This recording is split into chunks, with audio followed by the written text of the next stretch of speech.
मुश्किल यही है, म्यांमार में एक ऑपरेशन किया था भारत ने,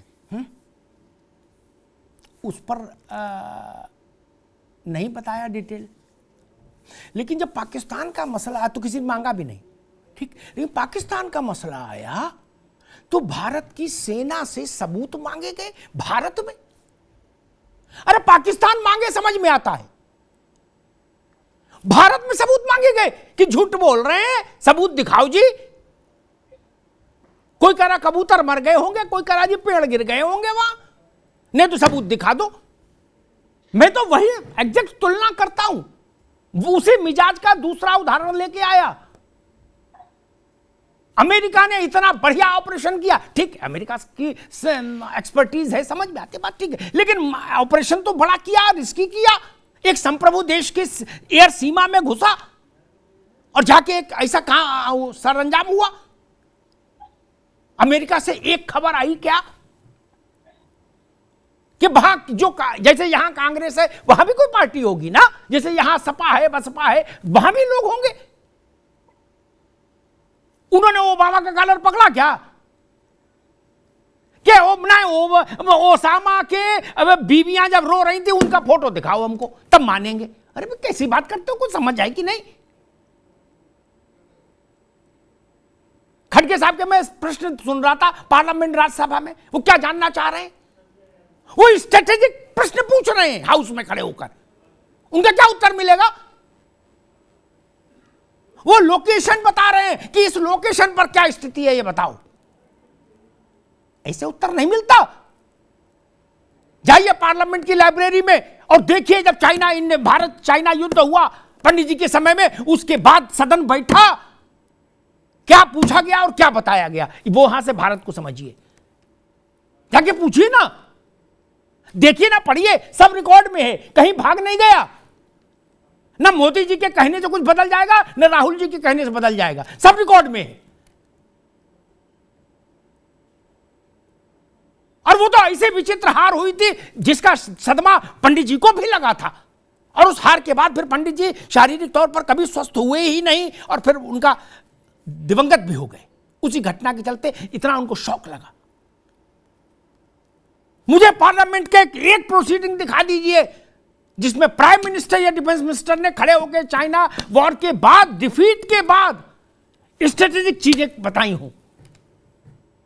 नहीं, नेट रिजल्ट पर ही चर्चा होती, बस थोड़ी सी। 71 में क्या हुआ था, इंदिरा जी ने अनाउंसमेंट किया था, क्या हुआ था पार्लियामेंट में, वो तो जय जय की वाली बात थी, उसमें तो कोई दिक्कत ही नहीं थी।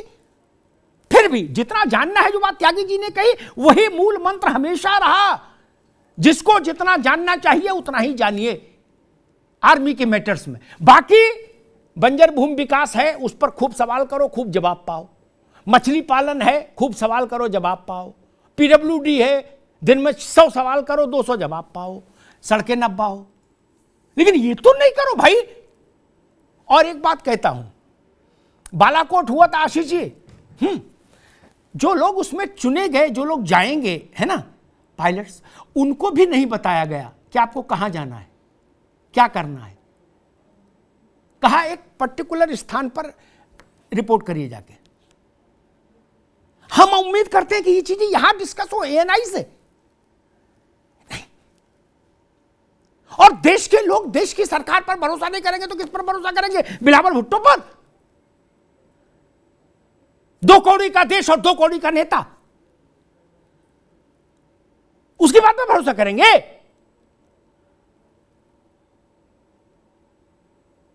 क्या सच नहीं है कि लद्दाख और अरुणाचल में 5 साल के भीतर 3200 किलोमीटर स्ट्रेटेजिक रोड्स बनी है? ये छोटी बात है क्या उस इलाके में रोड बनना? और जो कहे छोटी बात है तो उनसे मैं पूछूंगा पंडित जी के समय से लेके और तब तक क्यों नहीं बना ली थी? वहां पत्थर नहीं रखा जाता था, उसके कारण अलग थे, मैं उन कारणों में अभी नहीं जाना चाहता, लेकिन हमने ऐसी स्थिति पैदा कर दी थी। एक अरुणाचल के एक संवेदनशील इलाके में एक टनल बनी है छोटी, आशीष भाई, 500 मीटर 700 मीटर का वो कवर कर रही है?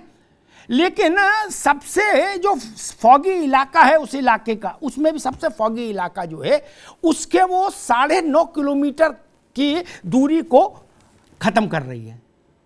Secure journey. आदमी को इसका लाभ मिलता है कि नहीं मिलता, ये तो दिख रहा है ना।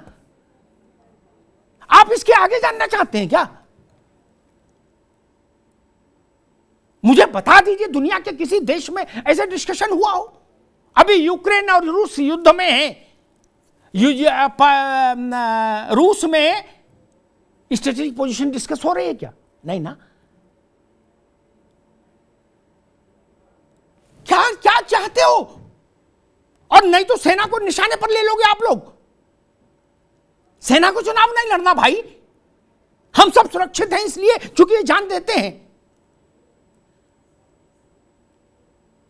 चाहे किसी के घर में कितने भी सेना के लोग हों, मैं सबका सम्मान करते हुए कहूंगा, लेकिन कोई भी सैनिक या उसके परिवार का आदमी जब ये सुनेगा कि राहुल जी जैसा बड़ा नेता ये कह रहा है कि भारत का सैनिक पिट रहा है, तो उसके दिल को धक्का लगेगा, उसका मन खराब होगा।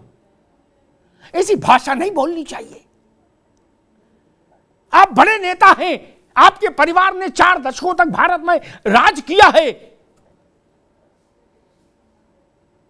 आपके नाना के समय एक युद्ध हुआ था, परनाना पंडित जी के समय, वो उसकी अतीत है भारत के पास, और 71 की जय का इतिहास भी है भारत के पास। आपकी आपत्ति भाजपा से हो सकती है, भाजपा के नेता के नाते नरेंद्र मोदी से हो सकती है, वहां लड़िए भिड़िए ठीक है, लेकिन सैन्य ऑपरेशंस को अलग रख दीजिए। ये कितना है? बहुत छोटा सा हिस्सा है। 99% मैदान खाली है सियासत के लिए, वहां करिए। 1% जो सेना का डोमेन है उसमें दखल मत दीजिए। हम आपको अलग रहना चाहिए उनसे। हम उनके लिए स्वस्थ कामना करें, जय हिंद की सेना का भाव रखें और अपने बहादुर सैनिकों पर भरोसा रखें।